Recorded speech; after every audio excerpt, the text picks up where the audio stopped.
arrogant, throwing fits, ripping shit, tearing it, imperative. Then I'm killing this mic no matter where I live. These derelict rappers acting the fool, this embarrassing is flagrant. That's the nature of this entertainment, and we can't even change it. Guilty before arraignment, now the system tainted. But when we speak, they all laugh at us. And y'all wonder why I'm lacking trust. Try to fight a giant with attorneys that can back them up. That's church versus science, both sides start acting up. I'm late on my assignment, hopping up a mile high, climbing, obviously never silent. New alignment, I'm defiant, can I describe it? Used to describe it as a young graffiti artist. Before the beard, I always got carded. At every bar, even though my bar's been the hardest. The scars on my face said I ain't always been the smartest, but I'll show you where my heart is. I said I'll show you where my heart is.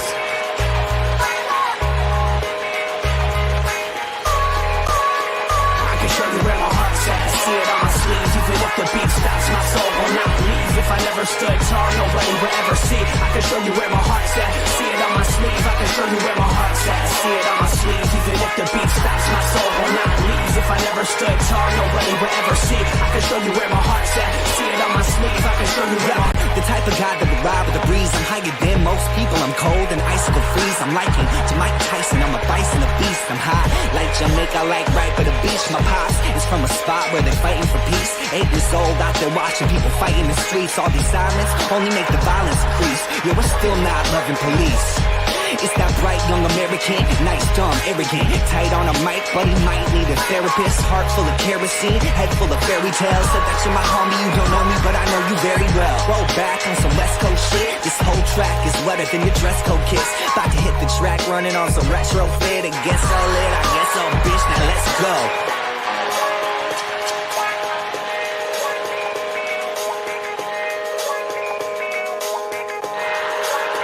I can show you where my heart's at. See it on my sleeve, even if the beat stops, my soul will not leave. If I never stood tall, nobody. Ladies and gentlemen, welcome to another episode of Sports Nonsense and Whiskey. Tuesday, April 4th. My boy Pinky back in the house. Evening, sir. How you doing? Good, buddy. Excellent. Excellent. Whoa. What was that? That these skinny marks, man, they get you, man. They'll get up on you. Maybe you need to go back to the brown water with faces like that. I do. I'm almost out. I gotta go get some more something new and probably a bottle of Four Roses. Four Roses is delicious. I do love some Four Roses. I'm sipping on a little bit of my Breck tonight, so brought out the good stuff considering we got a special guest that's about to join us. I've got tons of tequila in my house right now, so I gotta keep working on this tequila. Yuck. Not a big fan. Not a big fan. Be a hater. Not a hater. I just prefer not to drink it. So I say we jump into it. We got some limited amount of time for our guest this evening. We want to make sure we give him his due and he can hang out for as much time as possible. So without further ado, let's bring our boy in here, Mr. Chase Wessel. How you doing, my guy? Cheers, Ted. The best there is. That's my dude. The best there is arrived. I'm drinking a little Jefferson small batch out of my hotel cup here. Nice. Tasty. Little Dixie cup small batch action. Can't go wrong with that. Tastes so much better out of a Dixie cup than a glass cup. Yeah. How you doing, my dude? Doing good, man. I'm just I'm here at the indoor water park with the fam, so they're just kicking us out, and Grandma's taking the kids back, and my wife and I are gonna go to the steakhouse here in a little minute after I have some whiskey and talk some golf with you gents. That's what I like to hear. Well, Hearing about it as well. yeah, Keeping it not real. bad. Yeah, there you go. My kind of guy. Well, yeah, you can always expect top notch from the best there is. That's just how he Only rolls. the best, buddy. Well, let's jump into it, man. Masters Week. I'm stoked. Yeah, it's a big week, dude. A lot of top names in the field. I mean, this is a very, very exciting field. Super pretty. I would agree with that. But let's before we get into the field, let's start at the beginning of Masters Week. What's going down tomorrow? Because it's one of my favorite events that happens in all of sports. Oh, you're talking about the par 3 challenge? Hell yeah! Yeah, I mean, I wouldn't be surprised if we saw another hole-in-one by maybe a famous caddy or so. Yeah. Like what was it? Last year or 2 years ago? Jack Nicholson's grandson buried that on 17, That was 16. pretty amazing, dude. It's not going to get much better than that. It's not going to get much better than that, and it'll give the players a little chance to see how quickly the greens are running. Because Augusta, you know, Augusta's a place like nowhere else, man. The greens run true; they run fast. Absolutely. Part 3 I love because you get the families out there, you get grandsons caddying for greats, you get wives, sons, best friends, little kids running around the course. Totally. I just think it's a super cool event that they throw. Yep, that's my kind of jam for sure. Bring the fam out, hit it close to the pin, throw some darts, have some fun. Could this be the year that we finally see a Part 3 winner win the Masters? Probably not. Probably not. It's one thing to win a par 3. It's another thing to win 4 rounds of the Masters at Augusta. A little different challenge there. I mean, I agree. Don't you think it's kind of odd, though, that nobody's ever done both? No, I don't think it's that odd. Golf is a hard sport, dude. It's True. It's one thing to hit some pitching wedges into a green. It's another thing to play 18 holes in the weather and hit the driver and hit everything in your club or everything in your bag as opposed to a couple of the shorter clubs. Do you think we ever see Tiger participate in the Part 3 again? No, dude. Tiger can barely walk, bro. Well, I was thinking he's not wasting his time, and other than his son, there's no one to walk around with Tiger. What about, with the way Jack and Gary Player and Arnie and those guys have kind of taken over the Part 3 in recent years? You don't think Tiger would be willing to move into that category and kind of take that next step for them? You know what? Yes, but not till Tiger's done playing. Okay, that's fair. Tiger's still trying to contend, man. He's not wasting his time on the Par 3. He's trying to focus and dial his game in. I think once he's retired, like your more retired seasoned Masters winners, then he'll probably have a little more fun with it, He'll have Charlie Woods on the bag with him, caddying, probably hitting the hole-in-one for him, and that's going to be exciting to see. But until Tiger's ready to hang it up, man, he's not going to – that's below his pay grade. I mean, if he doesn't do it soon, Charlie's going to be – right, I get that. But if he doesn't do it soon, Charlie's not going to be caddying for him. He's going to be caddying for Charlie. Fair. I hope that happens sooner than later, but I mean, Charlie's still got a way to go before he qualifies for the Masters, bro. He's Tiger's kid. He's got 3 years before he's a champion? Easy. Yeah, I mean, when your dad's Tiger Woods, you're going to ball. Absolutely. Well, let's roll into it. So 7 a.m. roughly, right? 7 a.m. Eastern time is when the first guy goes off the tee Thursday morning.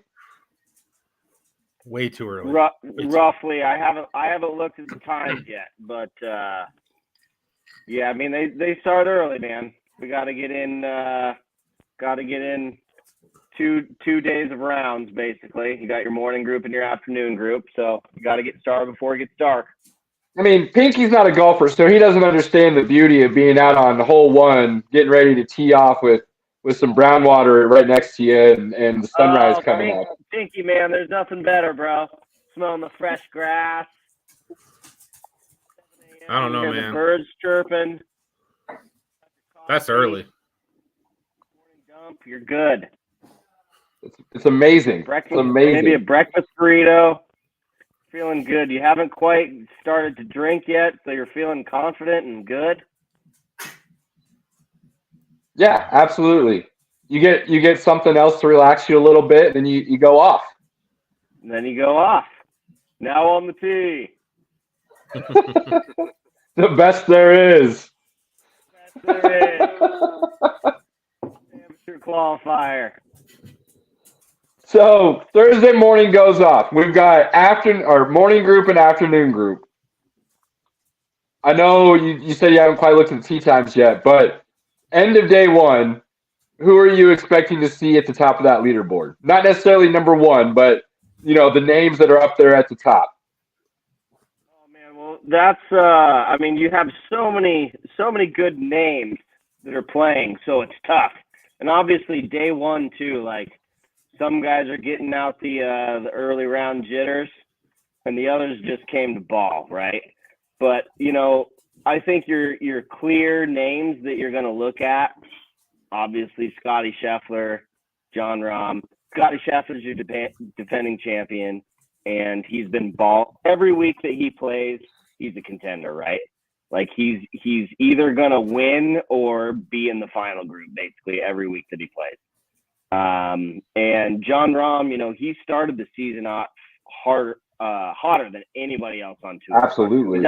He's had a couple rough weeks, but when it comes to Augusta, John Rahm is he's the top player there, and I guarantee he's going to bring his A game. And he normally starts the gate out hot, so I wouldn't be surprised to see Scotty Scheffler and John Rahm right there at the top. Jordan Spieth, he's another one that has won the Masters before, and last year I think I advised completely against betting with Jordan. You told me I was a fool. Yeah, you were not on that. He was a total head case. He was a total head case. This year is a little different, man. He's playing very confident, very good golf leading into this. He's a previous Masters champ. Anybody that has that previous history at Augusta that knows how the greens undulate and the fairways tip this way, and those guys have a very distinct advantage, and Jordan Spieth is one of those guys. Well, and let's be honest. I mean, Jordan Spieth isn't just a former Master winner. He's tied with Tiger for the lowest round that has ever been at Augusta, is he not? I'm gonna go ahead and take your word for it, but it sounds about right to me. Him and Tiger are both ballers when it comes to Augusta. What is that, a 64? 64 sounds. Well, I should say lowest 72 hole score, not necessarily the lowest round score per se. I believe they're both 17 under. Yeah, I mean they both can ball, but this time I would not bet with Tiger. Not with. Does Tiger make the cut? I wouldn't bet on Tiger to make the cut, bro. I mean, whoa, listen, really? I love Tiger. Listen, America loves Tiger. Any golfer loves Tiger, but Tiger can barely walk, dude. Like, he wants to be competitive. The competitiveness in him is there for sure. And the guy has the practice facilities. He has everything at his disposal to be the best in the world still. But you have to remember, like, not too long ago, the dude couldn't walk. He's got his back fused. He's got a freaking RoboCop leg. Like, he's struggling. He's struggling. And if I were the Masters, I'd give the dude a golf cart because he's Tiger Woods. And it's going to give him a fighting chance. But the thing is, walking 2 full rounds plus a practice round, like, I mean, the last tournament he played in, he was visibly limping by round 2. And when you have to put all your weight on that front leg and, like, there's a lot of weight transfer and your back is twisting quickly and, like, I want to pull for the dude, but honestly, being a realist, happy if he made the cut, but I would not really be surprised if he didn't make it. So here's why I would put money on Tiger to make the cut, because I don't know if there's anybody living at this point in time, and that includes Jack, that knows the course better than Tiger Woods. Absolutely, but you still have to be able to execute the shots. And that's one thing that Tiger's struggling with, man. When you can't plant your full weight on your front lead leg, and he's going to struggle, of course. I mean, if Tiger was on Justin Thomas's bag, I would bet them with everything that I own, because he's going to tell him exactly where to hit it, exactly what spin to hit it with. But can Tiger execute at this point? First round, probably. Second round, solid maybe. Third round, if he makes it, I mean, he's just going to decline as the weekend goes on. I'd love to see, Sunday Tiger in his red, but chances are we're not going to see it. All right, that's fair. That's fair, and I can appreciate that assessment. You brought up another name and one that we haven't mentioned yet. JT and Rory, how dangerous are both of those guys this weekend? Well, JT, his form is not great as of recent.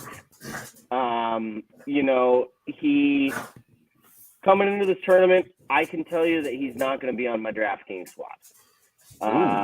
He's always a threat to win because, he's JT. He has every shot in his bag. He has the capability.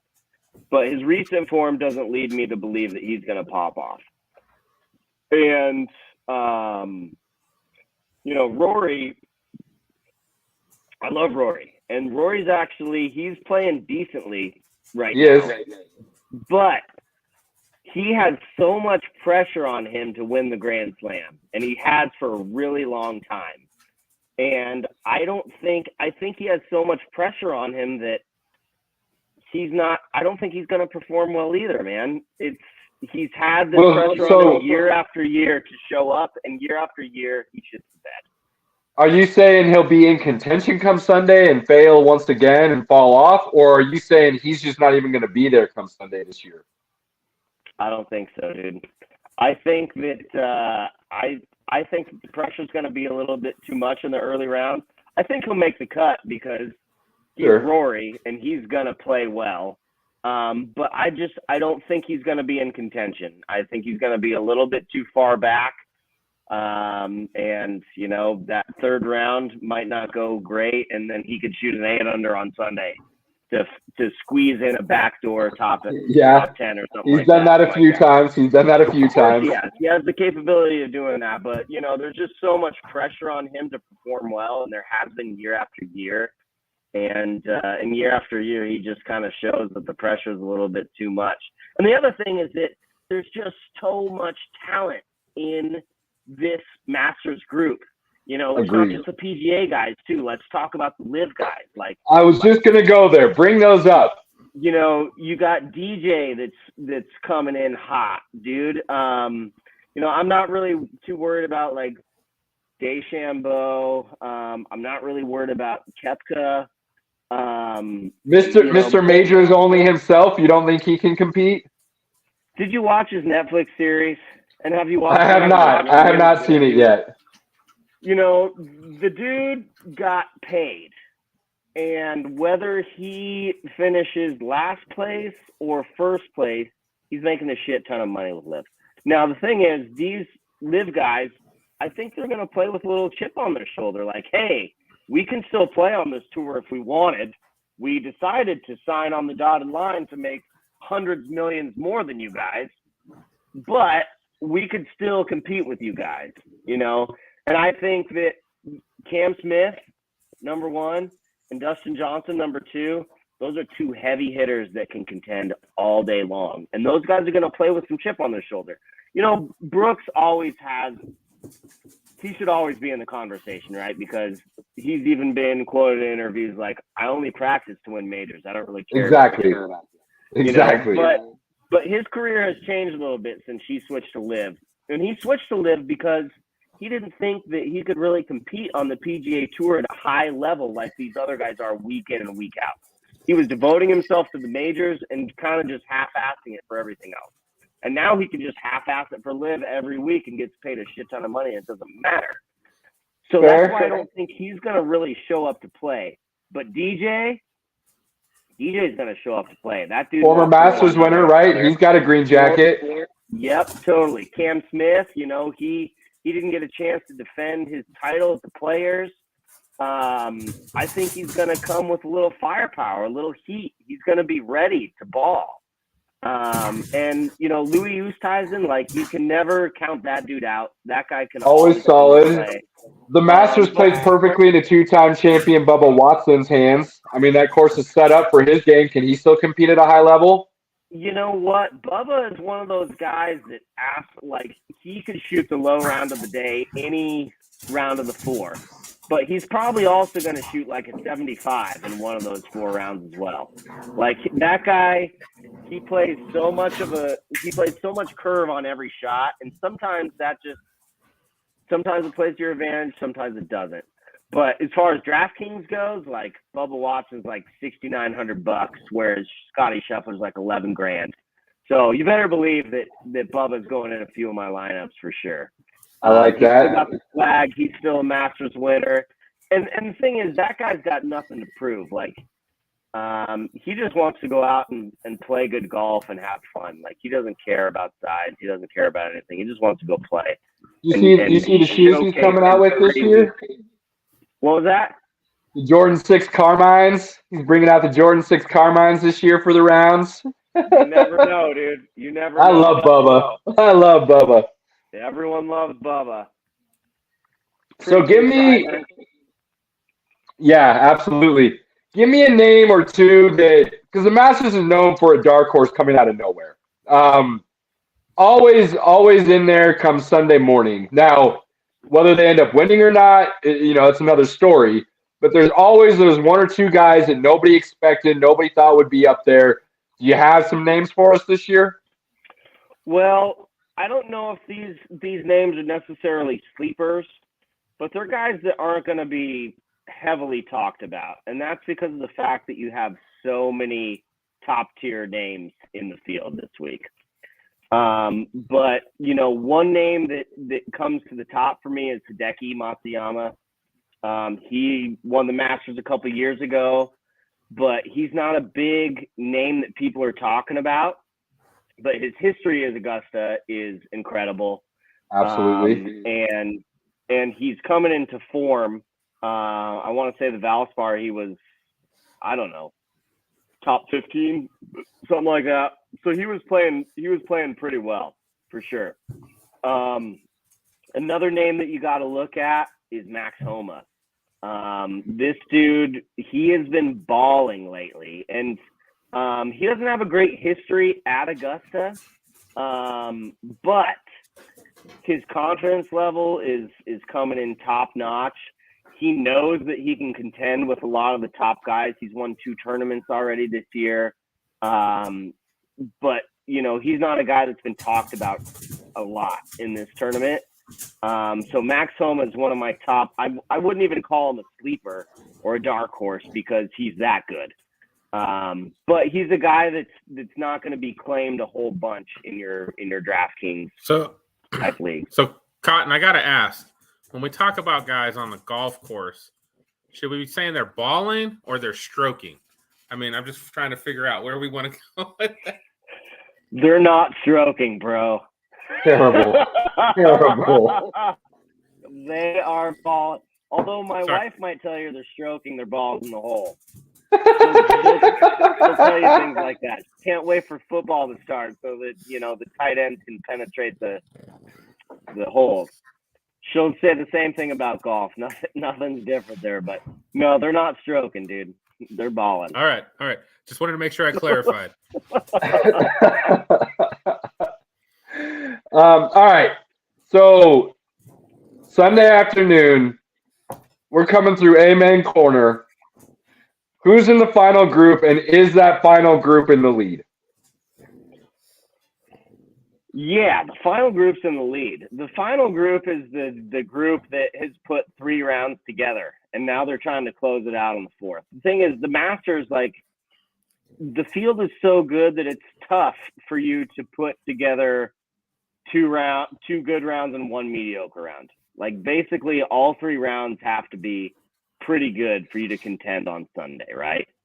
Unless you're the rare occasion that shoots 2 under, 8 under, but for the most part, these guys they're shooting consistent numbers every day, so like I said, you can't rule out Scotty Scheffler. You can't rule out, John Rahm. Those guys are the top 2 dogs. I think that Jordan Spieth also is probably up there close. But, that final group, I think, is going to be the one to watch. Obviously, the second to last group, maybe even the third to last group might be one to watch. But,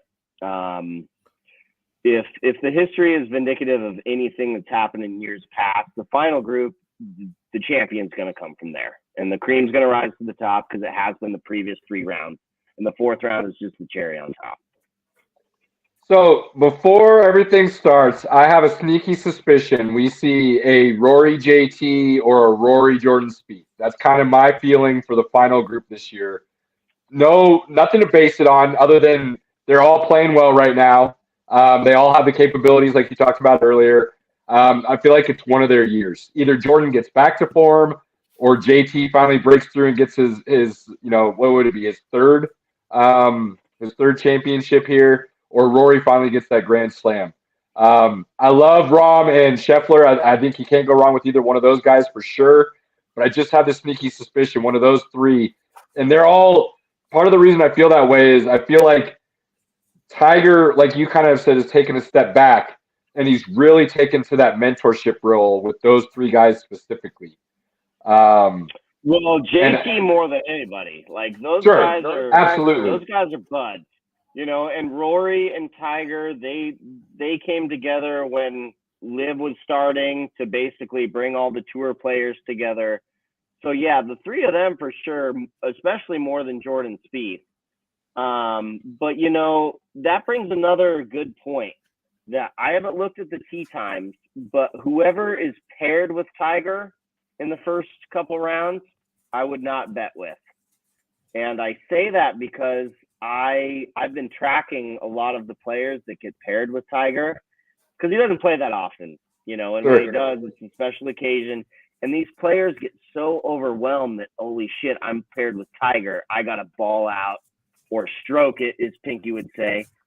And, I'm with Tiger. I got to put on my best performance. And, Tiger doesn't play all that well. And he kind of brings the whole group down because everybody's so on edge, I got to perform for Tiger. And then Tiger isn't performing that well. And then the entire group kind of shits the bed. I would kind of imagine that the same thing is going to happen. And I'm going to look at the tee times, before Thursday happens and make sure I'm not betting with anybody that Tiger's paired with in the first round because typically those guys do not play well. That's some good insight. I like that. They put so much pressure on themselves. Like, hey, I'm playing with the GOAT of golf. This is Tiger Woods. Most of these guys grew up idolizing this guy.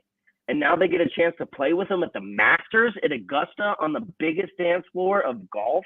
They're shitting their pants a little bit, and they're going to hook some stuff into the woods, and they're going to far right because, it's just not going well because they're with Tiger and they're putting so much pressure on themselves. All right, I like it. Last thing, we'll get you out on this thought, and I'd love to hear. Record that JT and Tiger talk a lot. Yes. And if anybody has a distinct advantage from those 3 that you talked about, it's JT. Because him and Tiger have by far the best kind of back and forth, best bromance, if you will. Tiger trusts JT, I think, more than most players on tour. And if he's going to give advice to anybody, that's who it's going to be to. Okay. Well, I like hearing that because JT is one of my guys. To get you out, let's get you out on this thought because this, excuse me, this I think is insanely interesting. You've touched on it a little bit already. If one of the Liv guys goes out and wins, what does that say? What does that do? What does that look like? How does this unfold if that happens? Oh my God, I would love to see this happen. Personally, I would love to see it. And I think that we have a great shot with both Cam Smith and Dustin Johnson. Maybe Louis, kind of fuck Patrick Reed. I don't think he's got much of a chance. Agreed. Brooks, like I said, you never know with Brooks. He practices for majors only, but now that he's got paid with Liv and he knows that he can't really ball with the guys week after week. I don't think he's really gonna be a contender. I think he'll make the cut. But whether he wins or loses, Brooks is getting paid, so it's a little different for him. But Dustin Johnson, Cam Smith, both very capable players to win the Masters. I'm pulling for both of them. And I think if they win, I think the PGA has to consider the fact that they open up some more events other than just majors to these live guys.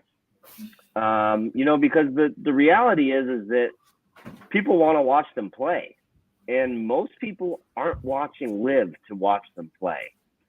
I'm an avid golf fan.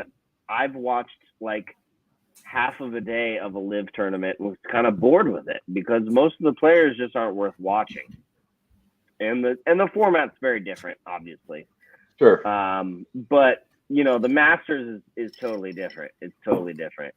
And do you think if a live guy wins the Masters, then they would be automatically accepted to the other 3 majors? I mean, I think that is something that the PGA would 100% have to consider evaluating. Because the 2 opens, they're going to be in, right? I mean, no matter what, the 2 opens, they're pretty much going to be grandfathered in for the most part. But it's the PGA Championship that would really be the one that would hold things up, yeah? Right.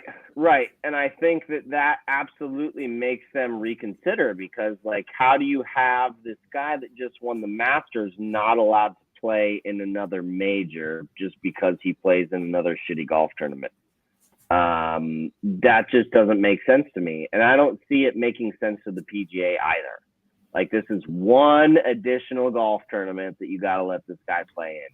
And eventually they got to get off their high horse because in all reality, like the guys that I talk to myself, no one's really watching live. Like live golf is probably going to die sooner than later.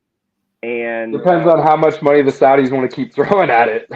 Well, yeah, I mean, obviously they have very deep pockets and they can continue to throw money in it. But like, you look at their signing deals with the CW and like nobody is watching. There's no viewership whatsoever. And it's because it's not really that fun to watch. It's a very different format. You have a much smaller field. But, if a live player wins the Masters, which is, arguably the most prestigious golf tournament in the world, you've got to make some reconsiderations here. Live or not, like this guy just won the Masters. You damn well better let him play in all the other golf tournaments or people are going to be pissed. And he deserves it. Who cares what other golf tournaments he's playing in? He's the best in the world. He just won the Masters. He deserves to play in everything else. Would that put, let's say DJ wins the Masters. Would that make him eligible in your mind for, say, the Ryder Cup? It absolutely should. It's so stupid that he wouldn't be. If he's the best player in the world and he's American, why wouldn't he be on the team? Let's not consider what golf league they play in. Let's consider his nationality and how good at golf he is, because those are the only 2 things that should matter in Ryder Cup, right? Absolutely. It's USA versus Europe. Put your best USA, your best Europe, and let's play. Nothing else matters, right? But the PGA will make it matter because they're the bosses. Like they're the big daddy, right? But if DJ wins, and I hope he does, I'd love to see DJ win again. But there's got to be some leeway there with the PGA because you can't not let the best golfers in the world, especially somebody who just won the Masters, not compete in the best golf tournaments in the world. Watch Greg Norman come out and plant a live flag on 18. Caleb, did you see that my dad, who looks exactly like Greg Norman, played in a live pro-am and people were asking for his autograph? So ridiculous. Ron's a bad dude. Hold 2 kings, dear. Hold 2 kings, dear. My favorite spot. He had to leave early because too many people were asking him for his autograph. Oh, man. That's ridiculous. All right, Cotton, best there is, Mr. Wessel. Final thoughts for the Masters. What should people be paying attention to in your mind, and why is it enjoyable? I mean, if you want to pick players that are gonna be there on Sunday, like I said, Scott, Jeff, Eckler, John Rahm, Max Home is going to be safe. Hideki, there's some players that are going to be good, but this field is so good that some people have to make the cut, and some people have to miss the cut. And players that should make the cut are probably going to miss it because this field is so good, and Augusta is so hard. You really got to be dialed. You got to have the history there. So, don't just look at form that's coming in currently. Look at that history that's there. Like I said, I think those live guys, especially the top live guys, they're going to be playing with a chip on their shoulder for sure. So I wouldn't be afraid to pick them at all. And there's my gorgeous wife getting ready for a steak dinner. We don't get that on the podcast every day. Little Jefferson. So, yeah, man, take your picks. Don't be afraid of those live guys, because especially the good ones. And like I said, I'm very hesitant to go towards Rory because there's so much pressure on that dude. Everybody's going to want to pick Tiger because everybody wants him to win, but in reality, like, probably not gonna, yeah, man, Masters is going to be great. Par 3 is going to be great. And we're going to have a star-studded field, and there's going to be some top dogs in that final round. Well, sir, it's always a pleasure. We appreciate you coming on and educating us a little bit about the wonderful tournament that is the Masters. Cheers. I hope you and your beautiful wife have a wonderful evening. Cheers. Let her know we love you, and we'll talk to you soon, my guy. How about dudes? Later. We're good, Con. Later.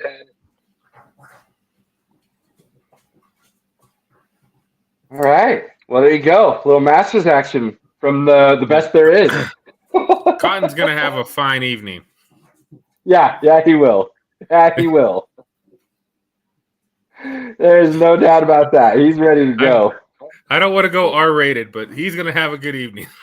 Yeah. Yeah. He's well on his way to having a good time. There's no doubt about that. Kids are no longer an option to have to deal with. Wife is getting ready. He'll be good. Meat and whiskey. Those are good combinations. Always. Absolutely always good combinations. There's nothing wrong with either one of those things. All right. Where you want to go next now that Cotton's not here? You pick. I know you're not the biggest golf guy, so you allowed us to venture into the realm for a little bit, which I always appreciate. You let me have my time to discuss everything. So what do you want to go to next? Well, I guess let's talk some March Madness, baby. Oh, man. Oh! Yes! Of course, I lost both of my bets this weekend. Horrible weekend for betting. Thank you, San Diego State. What a bunch of dicks you are. No, you will not do them dirty like that. Do you know, fun fact for you, San Diego State's game-winning shot at the buzzer as time expired is the only true game-winning shot in all of NCAA tournament history. What I mean by that is there have been other shots that were made as the buzzer expired to win a game, but all of those games were tied. So this was the only shot where somebody was down and hit as time expired to win the game. Yet another first for this tournament. Best tournament I can ever remember. It's true. You can go research it yourself. I just bring facts. That's too much time, Caleb. I'm going to have to just accept your facts. I don't have time to research that, but in as many games, there had to have been another team that was down the whole game to win at the end. I didn't say anything about down. I said if a game-winning shot happened before this, the game was at least tied. So if the shot was missed, they didn't lose them the game. If San Diego State had missed that shot, they lose. All the other times it happened, it would have gone to overtime. I don't know. They cost me money though, so F them. I'm glad they lost. Cold, Pinky. Let's be honest. That was amazing. I loved every second of it. Screw you and your bets. I don't care. Although I do like when you win because you're a happier guy. So I don't hate that. But when it comes to the tournament, you know how I feel. I don't care if it means my team loses. I'm still going to be happy about the tournament when it comes out this wonderful and fabulous. And then you got UConn. UConn rolled through the whole tournament. The whole damn tournament they rolled. And the finals were no different. San Diego State had a couple of chances there where they got into within 6 in the second half, and then UConn just said, "No, we're not playing these games." Bro, you go 11 minutes without making a field goal, you're probably not going to win. It's tough. That makes it real tough. 11 minutes. And the fact that they were only down like 9-10 after going 11 minutes without making a field goal is a freaking miracle. It tells you how good their defense is. I mean, in all honesty, it tells you how solid San Diego State's defense is when you can take a team like UConn who's rolling and you can not make a basket for, 10 minutes and still be within fighting distance. But UConn's just loaded. They're just absolutely loaded. They win their 5th championship in school history, all since 1999. They, in my opinion, and you always talk about this, Pinky, and I've always said, there's only the true blue bloods. I now believe, and you along with what UConn did this year have convinced me that those blue bloods need to be relooked at. It needs to be reevaluated because UConn has as many championships as Duke. They're the same amount as Kansas, I do believe. They're 1 behind North Carolina. They're only 3 behind Kentucky. Kentucky's at 8. And then you got UCLA at 11 because of the John Wooden era.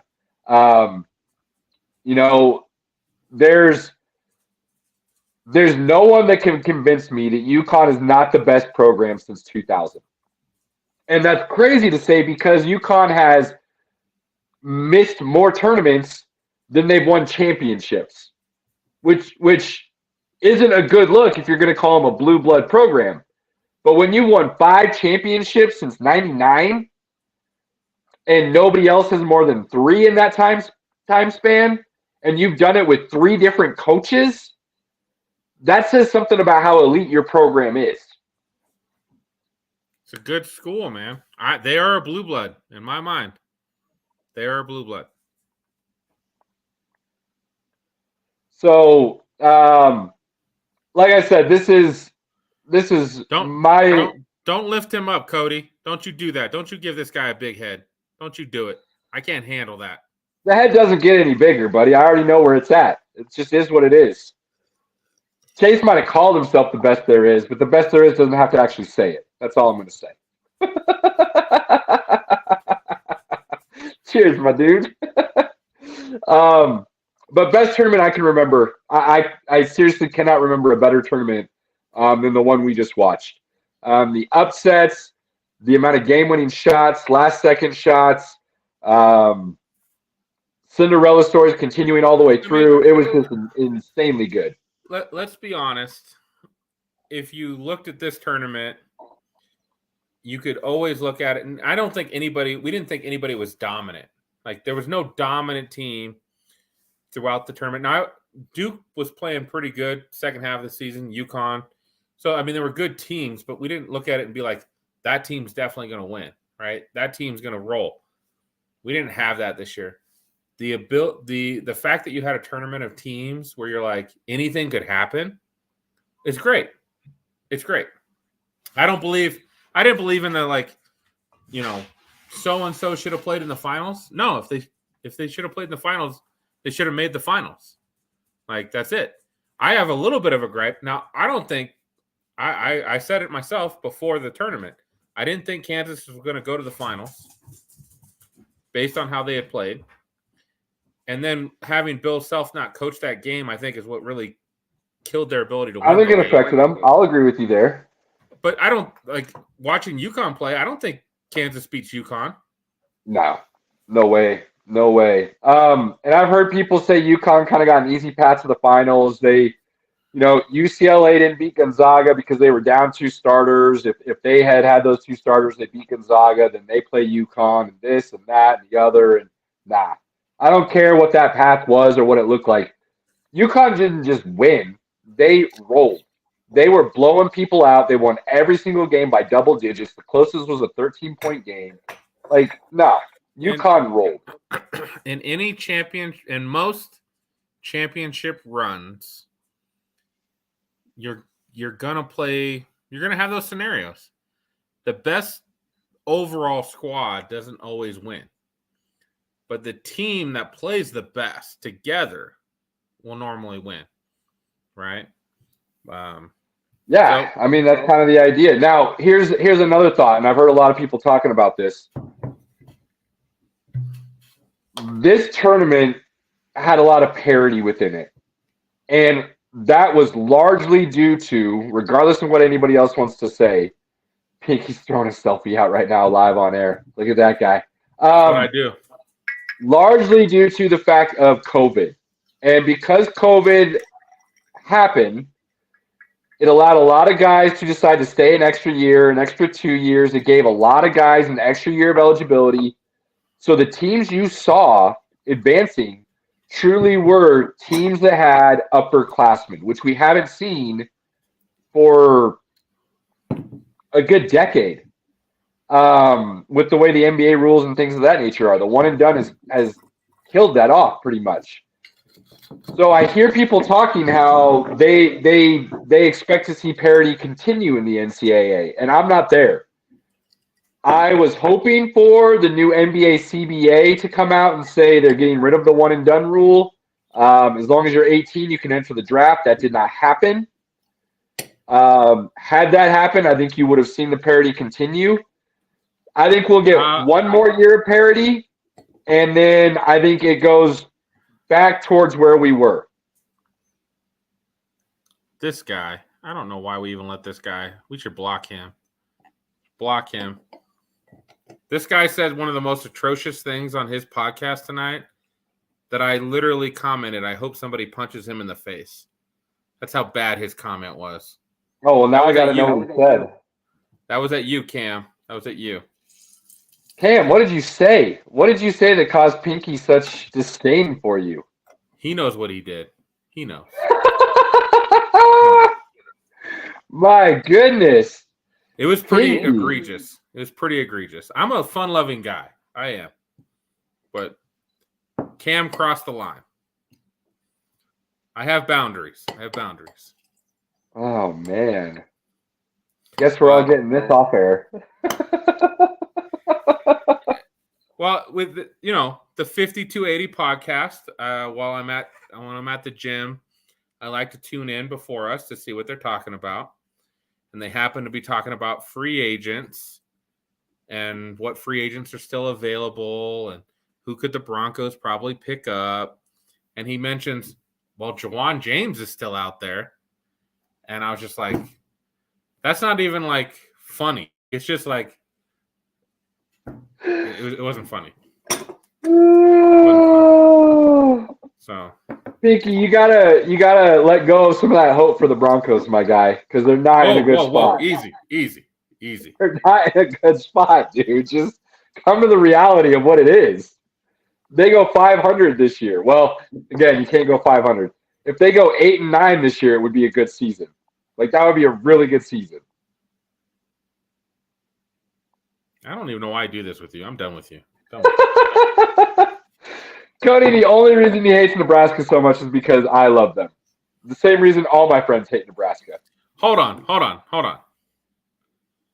I hate Nebraska primarily because, again, you give them so much positive spin every year, and you hate the Broncos so much, which, again, the Broncos do suck, so I'm going to give you that.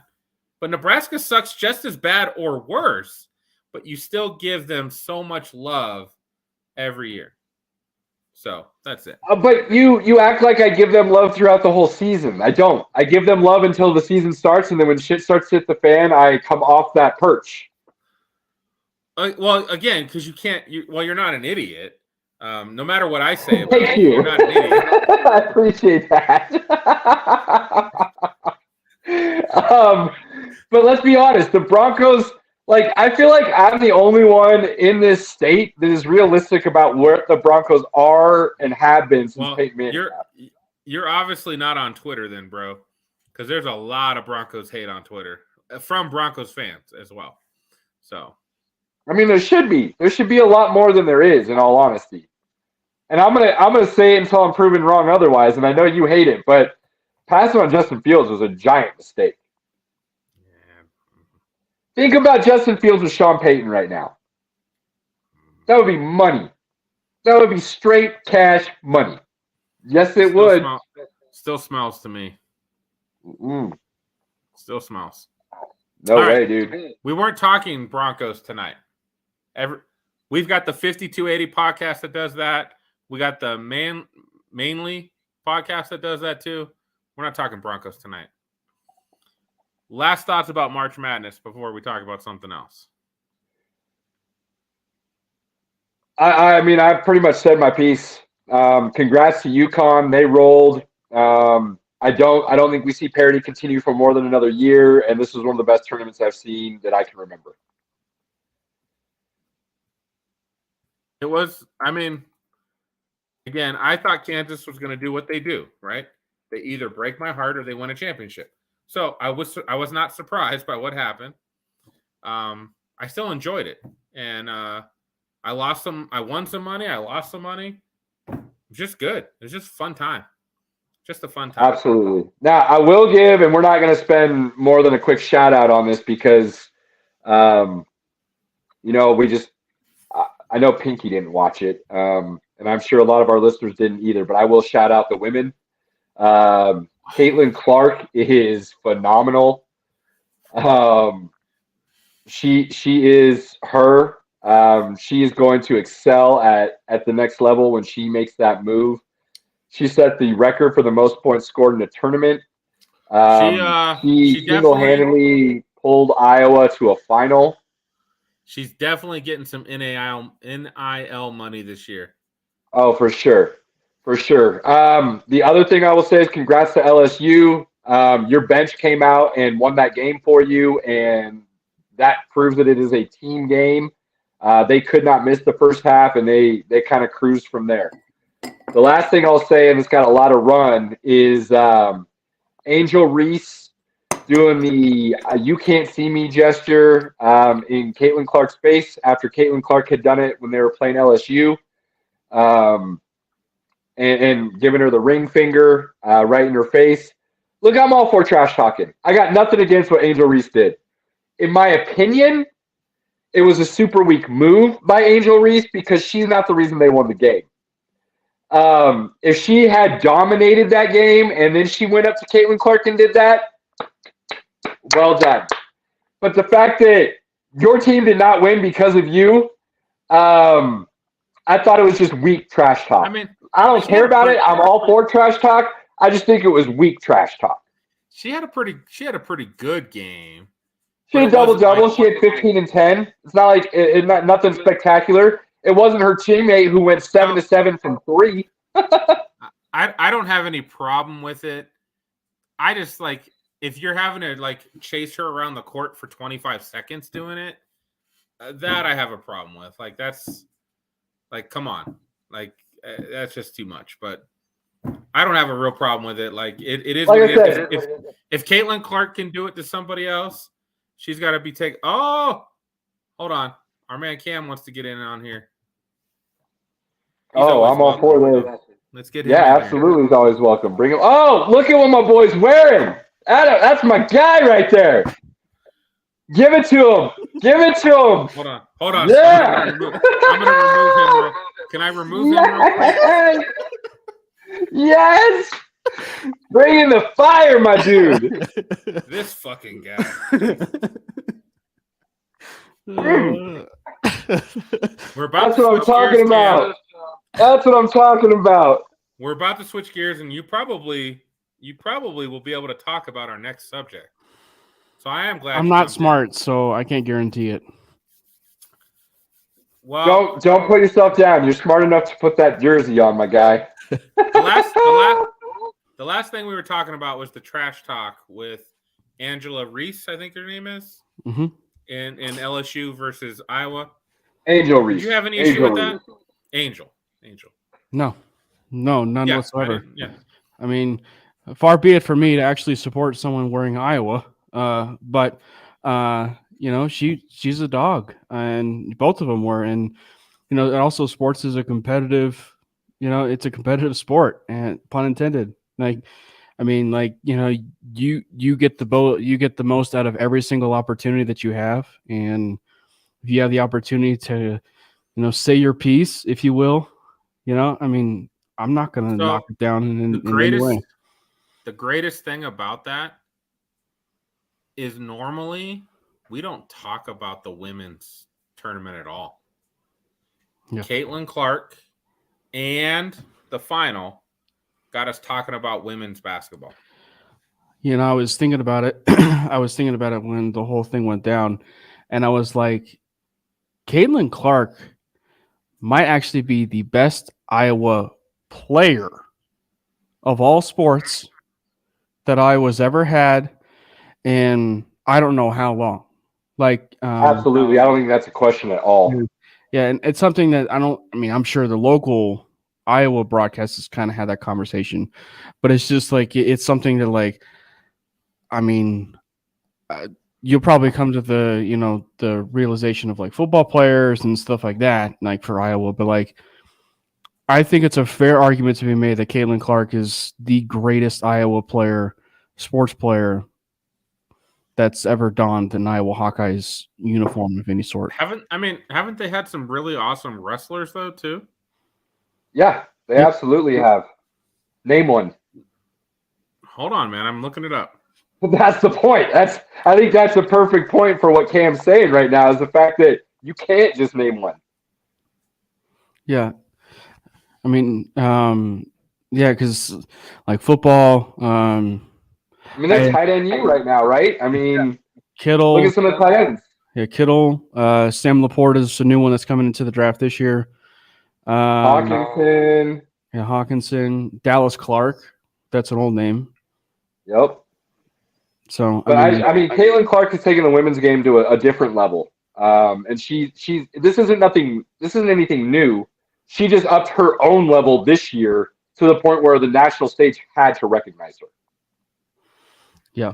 And I think that that's the kind of thing that women's I've not been following women's basketball certainly to a T like that, but that's the kind of stuff that will get the women in sports industry like that talking and on a national scale. And that's one of the reasons why you saw so many viewership rise. You saw a lot of viewership rise with Caitlin Clark. And so, that's the kind of thing that, honestly, that's just the thing that would get people talking on a transcendent level. When you have that kind of trash talking, if you will, and just that kind of just overall just terrific gameplay, up and down. And I think in a lot of ways it would also benefit every single sport in general. So I think it would be a huge momentum shift for sure for the women in sports industry as a whole. Fully agree. Agree. It just gets people talking, which is awesome. That's, again, I know women's basketball is kind of a topic, right? They don't get the viewership. They don't get their. Certainly not this year. They had a lot of viewers. They outshined a NBA game. For sure. Yeah. So for sure, easily. Mm-hmm. So, all right, before we transition, Cam, who are you wearing? I can't quite tell what number you got on right there. It's my favorite number. Favorite number of all time. And it's a top 5 favorite Cornhusker for me. He's in the NFL currently. He is he also is part of the Team Jack Foundation. That's what I thought it was. Yes. And Yeah. Pinky, you'll know this guy is somebody who I told you should have been drafted and played over Gio Bernard, if you remember correctly. He's a guy that I'm actually surprised for one. He's lasted in the NFL as much as he's had with the injuries that he's been dealing with. And two, had he not been injured, he probably would have been a much better back at the NFL level. And he also helped Nebraska come from behind on one of the greatest comeback wins of all time in Nebraska history against Ohio State, where Levante David forced a fumble, the best linebacker in Husker history, forced a fumble on Braxton Miller. On Braxton Miller on a fourth down play. He actually got the first down, and he fumbled the ball. And Taylor Martinez, not Adrian, Taylor Martinez came to play that game. So Rex Burkhead is the guy, though, that I'm. That's my dude. That's who I thought it was. Couldn't quite tell, so I wanted to be sure before I spouted it out. Big Burkhead. I think he's heard me talk a lot about Burkhead over the years. He's not happy about it. Burkhead's solid. I can't hate on Burkhead. He's had a solid NFL career. Actually, the guy I was surprised that had a much lengthier career is another one of my favorite backs of that same crop, should I say, because they play together, is Amir Abdullah. Like, he started out great with Detroit, but he's not had the greatest career in the NFL, and I was a little bit surprised to see him last as long as he has. And he's just never found the right role on the right team. Yeah. He's actually a guy that if you reverse the career, and Rex had some good years with Brady in New England, but it's like he's a guy that if you put Amir Abdullah on the Patriots, I think we're talking about a completely different career arc potentially with a guy like an Amir Abdullah there in that kind of environment. Amir had some Darren Sproles type possibilities if he had ever latched on with the right situation, for sure. Mm-hmm. Love it. Love it. Love it. Yep. So he's definitely an all-time favorite for me. So yeah. Also, I just, for the record, Pinky, I was kidding about Juwan James. I wasn't serious. I know. Tongue in cheek. I get it. I was just saying, since there's so much. Cam's coming on here to represent his side right now to make sure that he's still got his credentials. Oh yeah. Don't worry, Cam. When we get together, we'll shake hands. We'll give a hug. It's fine. I think he means Caleb. I think he means if we get together. Oh, we'll get together. It's fine. Okay. We'll make it happen. We'll make it happen. I'm a nice guy in person. I promise. Oh. Look, you can say all you want about Nebraska, Cam. It's going to be 10% of what I've given him since I've known him. So if he can take that, you'll be fine. But it's the whole reason. I guess the whole basis for the conversation was there's just been a lot of crap being dealt out about Mike McGlinchey when you've had a revolving door that's been the right tackle position. Smartly, you should be investing in that position. And so it's like it's just kind of funny that that's the name that showed up on the right tackle list. So, I don't get folks. Like we've had the worst right tackles. Like they're just turnstiles. Like they're just bad. What's worse? I know Caleb's a pessimistic person, but what's worse? Whoa. That's not true. I'm just realist when it comes to the Broncos. I'm not allowing that to be Pinky, you're not doing this. Just because I'm realist with the Broncos and I haven't liked any of the moves basically they've done since John Elway left. Since Peyton Manning left. I think I've been proven right over the last 6 to 7 years. The 6 and 7 years, yes. But I still think that there's a difference between pessimism and being a realist. Or let me put it this way. There's being a hater and then there's, being a realist. And I think there's times where you probably cross the hater thing. Again, it's a fine line. I won't say I haven't been a hater at times. I will own that, and I will not back away from that. But when you make so many stupid moves, somebody's got to say something. You being a known, and you said this on the record, you being a known George Payton hater, I don't think. Yeah, I guess you could probably call me a hater. I don't think he's made any real good moves, and I don't think anything that's happened this offseason was his doing. I think that's all. I think that's all the head coach. So the draft of Greg Dulcich, the draft of Baron Browning, the draft of Quinn Miners, the draft of Caden Stearns, the draft of Jonathan Cooper, who, I mean, he's not necessarily a world beater, but he's a contributor. I mean, I think that's all yet to be seen. I think that's all yet to be seen. Miners should stick around. I think that's a good pick. Nothing special, but it's a solid line move. You're a hater. I think everybody else still has to prove themselves. I'm going to give you a stone cold stunner. I'm going to give you a stone cold stunner. That's right. Bring it, baby. Bring it. I got people's elbows for days. And it won't be looking anything like what Snoop did this weekend. That's the transition right there, guys. That was the next topic. That's called being in a lot of experience and being in front of a mic. I like those transitions. Cam, did you get to watch some WrestleMania this weekend? I was too tired on Sunday to finish up, so I didn't get a chance to see the terrible ending that it was. But I got a chance to watch night one, and I'd say it about its entirety. That night one, besides the Cena match, well, so yeah, it was pretty awesome. Let's be honest. It started terrible and it ended terrible, and everything in between was solid. Yeah. That's how I feel about this WrestleMania. How did it end terrible? What do you mean, how did it end terrible? The way they allowed Roman Reigns to walk away with the belt again, Sikoa just coming in out of nowhere after he'd been kicked out. Come on. Hold on. I thought we were talking night one, though. I'm saying as a whole. I'm just saying as a whole, WrestleMania started off bad and ended bad, and everything in between was great. Yeah. And I will say, like, I like Roman Reigns as a person. I don't like his character. I don't like the bloodline. I don't like that storyline. I don't like hey, I'm going to have a pretty good wrestling match, and then someone's going to come in and interfere, and then I win the match. But you're going to get that anyway. You're going to get the interference. I know, but yeah. He's such a bogus champion. It's not even funny. They want that 1,000-day reign, baby. They want that 1,000-day reign. And to see, like, that was a really good match between him and Cody. A lot of really good match. And it's so funny, and I forgot about this for a long time.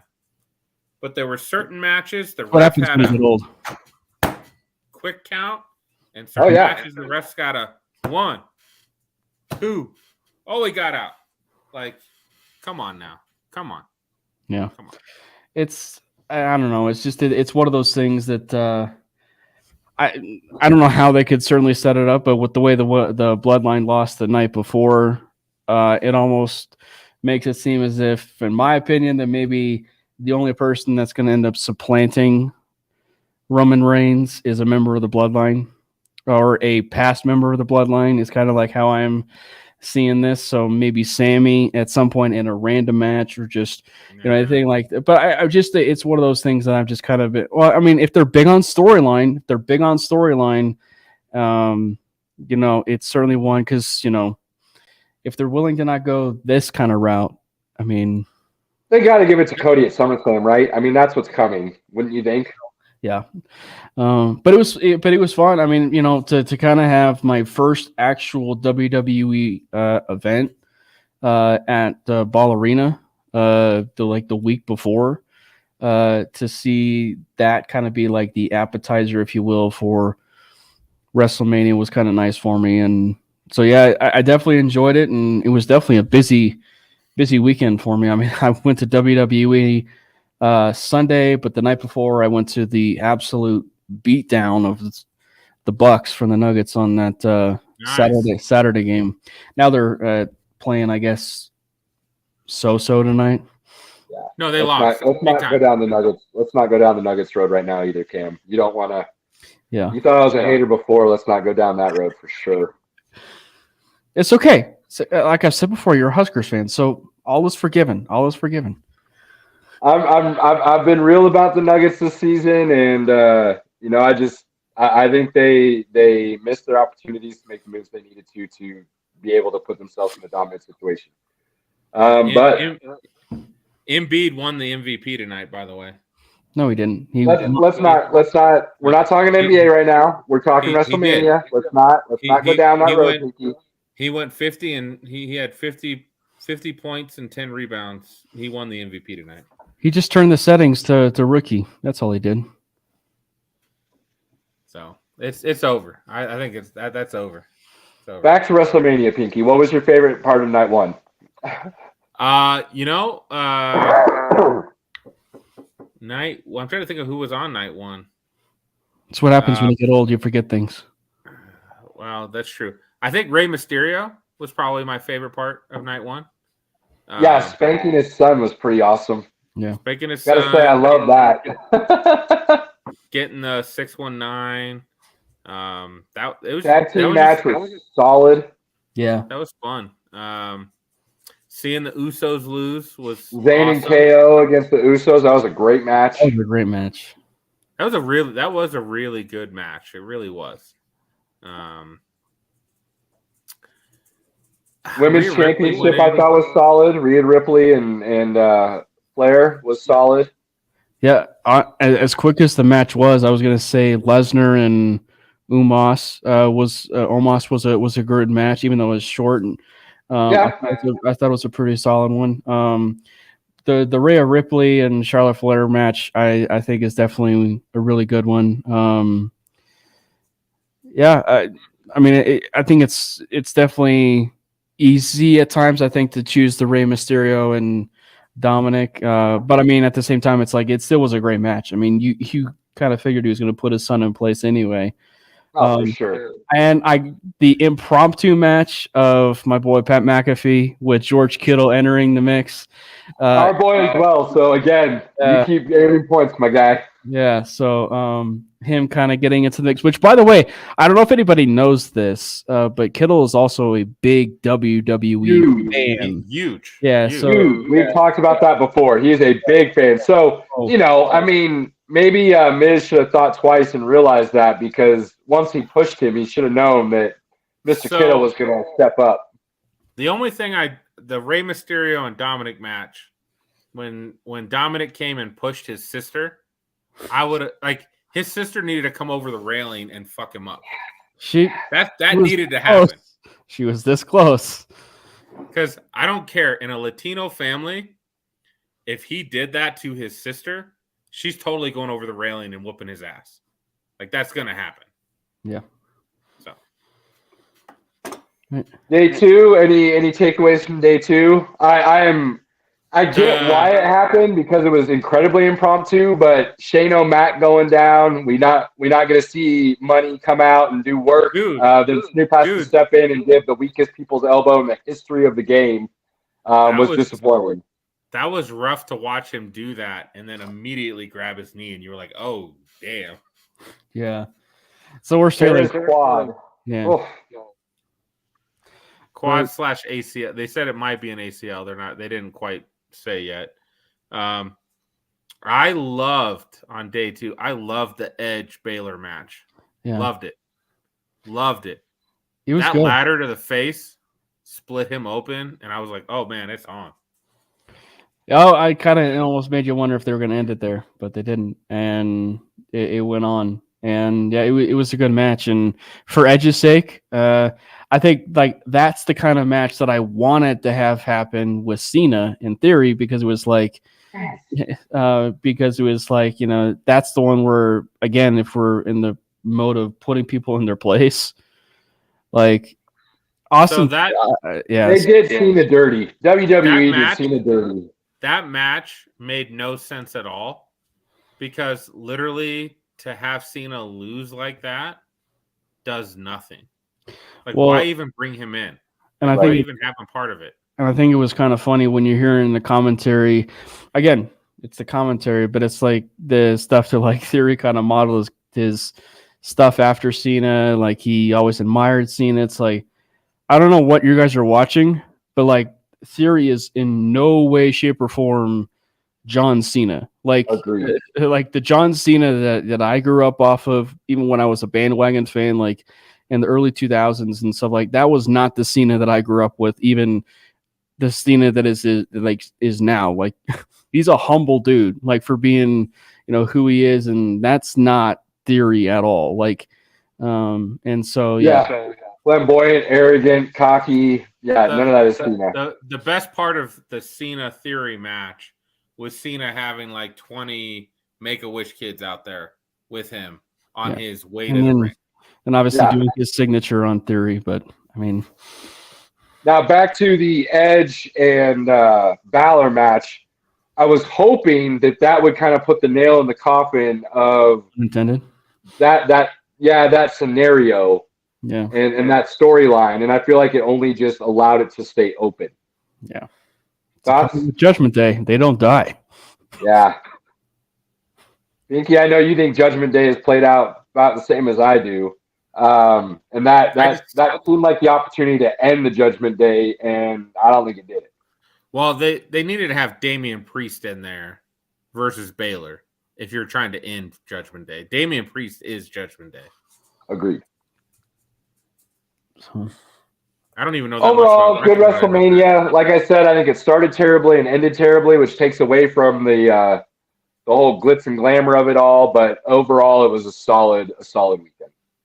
Yeah, I mean, it wasn't a bomber by any means, but it was a good event, and I'm kind of curious, as the storyline goes, what is it gonna, do? What is it gonna transpire, and then what's certainly gonna come of it? But I can tell you this: in the future, I will probably not be. I will not be watching WWE events. Why? What a fake fan! Because they were purchased by Endeavor, who owns UFC, and they're going to be pay-per-view events going forward. They're not going to be. Peacock's got the deal for I think the next 2 years, so So for 2 years, I'll watch it.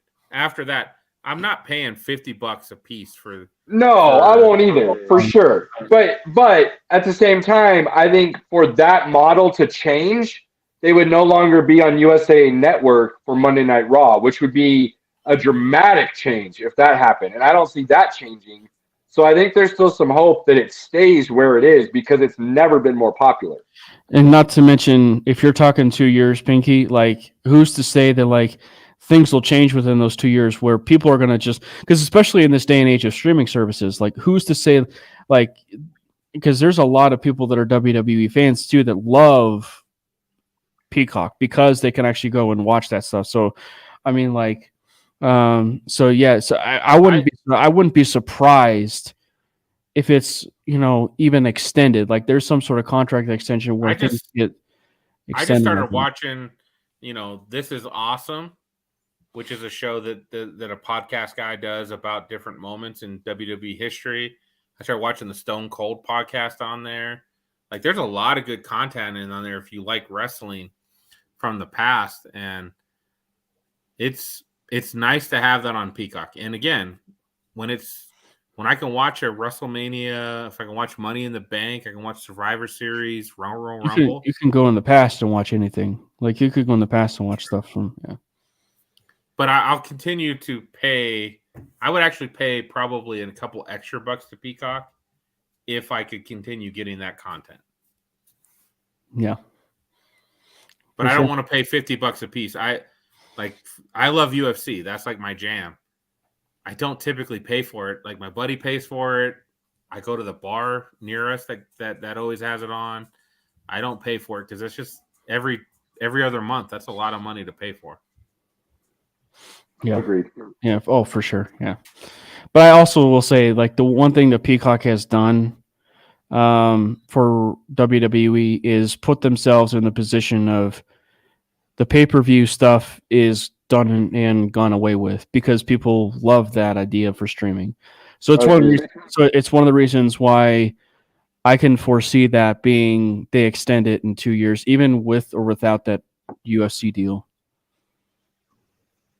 It could cause the UFC to rethink their deal with ESPN. Mm-hmm. Because let's be honest, that hasn't been very lucrative. No.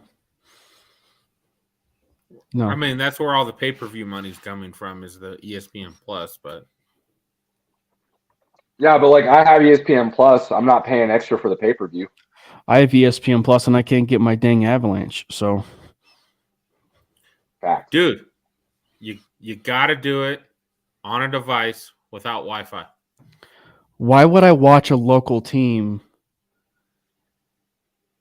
Well, if we have you streaming shouldn't. service? You shouldn't have to. You shouldn't have to.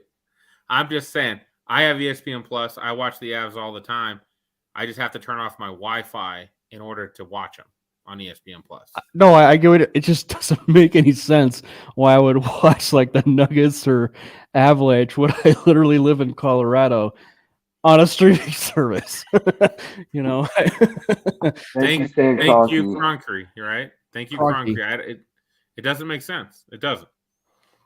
Yeah. Mad that he gave himself a bad deal and now wants to make everybody pay for it. Absolutely ridiculous. On that note, final thoughts, gentlemen. Pinky, Cam, appreciate you coming in and representing. Well, no, I appreciate it. And since I didn't get a chance to chime in on the golf discussion, I am going to go out on a limb and say that Scotty Scheffler continues it this weekend. All right. On that note, DraftKings has a plus 300 on anybody to win.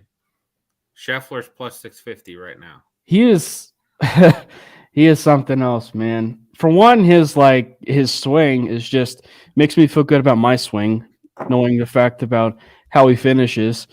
Because I didn't think it was certainly possible the way you finish a golf swing like that, to hit the ball, the kind of yardage and stuff consistently, the way that he does it. But he's a machine. Like, he's absolutely unreal. He's on this like consistency trend right now, that is just something that I don't think I've seen since Tiger, honestly.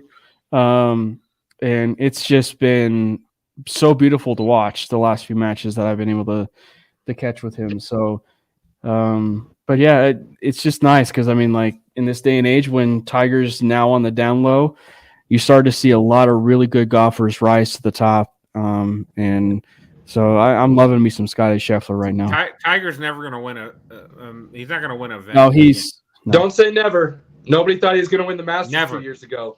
Nobody said he was going to win the Masters 2 years ago. Don't say never with Tiger. I guess in that case it was scripted. Never. We're still a couple years away from saying never with Tiger. I'm not. I'm never right now. All right. Well, but no, I just I still am in awe with Scheffler. I'm curious about John Rahm. I know he was hurt. He pulled out and he was hurt. So I'm curious about my other guy, Rahm. But I wouldn't count out those other guys, like, Justin Thomas, who I didn't realize is as young as he was, thanks to the documentary, The Full Swing, which is fantastic, by the way. If you guys have not actually seen the documentary of The Full Swing on Netflix, highly, highly recommend it. They picked the right time to do it, and it was like unplanned this way, but they did it during when Liv took off, and that's all I'll say on that. But it's just like, it's just really, really fun to watch golf. Plus, I'm getting back into golf season again. I went to the driving range for the first time on, Sunday, and so I just love playing golf, man. I mean, I love going to the range and hitting a 360 anytime, Pinky. This guy's welcome anytime. Yeah, he just invites himself. I don't even think we invited him. He just like popped in. I'm inevitable. What can I say? Love it. Okay. On that note, I will always hype it up. If you've got time tomorrow, you're not doing anything, check out the Part 3 Challenge. It is a lot of fun. It is one of the best sporting events in the entire world, just the way it's done. Families included, little kids, different generations. I think the Masters does a great job with that. Watch the Masters this weekend. We will be getting back to football and basketball next week. On that note, we'd love being part of the MHRT network. Make sure you check out the other podcasts. Our boy here, Cam, mainly Broncos, 5280. You got the Broncos Breakdown, Wild West, Cluster Puck, the new BPA Show. There's always a neighborhood going down somewhere, and us. Love us. You know what I mean?